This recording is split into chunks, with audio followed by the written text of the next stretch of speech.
বিসমিল্লাহির রহমানির রহিম। বাংলাদেশের স্কুল, কলেজ এবং মাদ্রাসাগুলোতে এবং বিশ্ববিদ্যালয়গুলোতে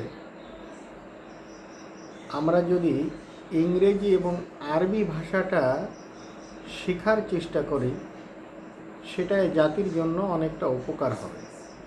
কারণ সকলেই ডাক্তার, ইঞ্জিনিয়ার, বৈজ্ঞানিক হবে না। যারা সাধারণ মানুষ হিসেবে মিডল ইস্টের কান্ট্রিগুলোতে চাকরি করতে যাবে, তাদের জন্য আরবি ভাষাটা জানা খুব দরকার।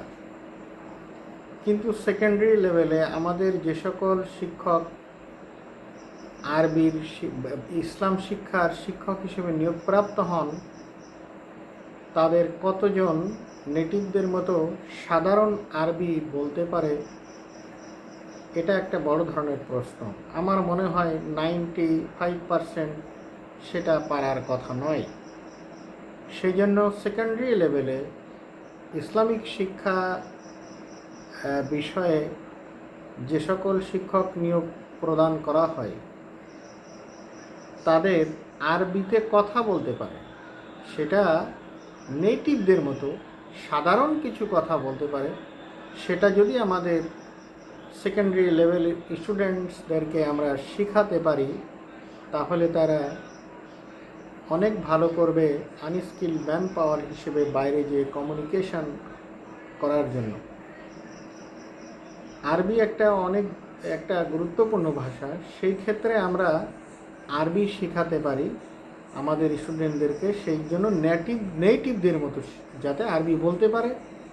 একটা ইন্টারভিউয়ের ব্যবস্থা করতে হবে সেই পরীক্ষা নিরীক্ষা নেওয়ার জন্য। অর্থাৎ আমাদের জনসংখ্যাকে এমনভাবে গড়ে তুলতে হবে বিশ্ব ব্যবস্থার প্রেক্ষাপটে, যাতে এরা বেটার পারফর্ম করতে পারে ইন্টারন্যাশনালি। এই জন্য আমাদের যা প্রয়োজন আমাদের সেইটা শিখতে হবে। 36টা বই মুখস্থ করে আননেসেসারি টাইম ক্লেম করে লাভ নেই।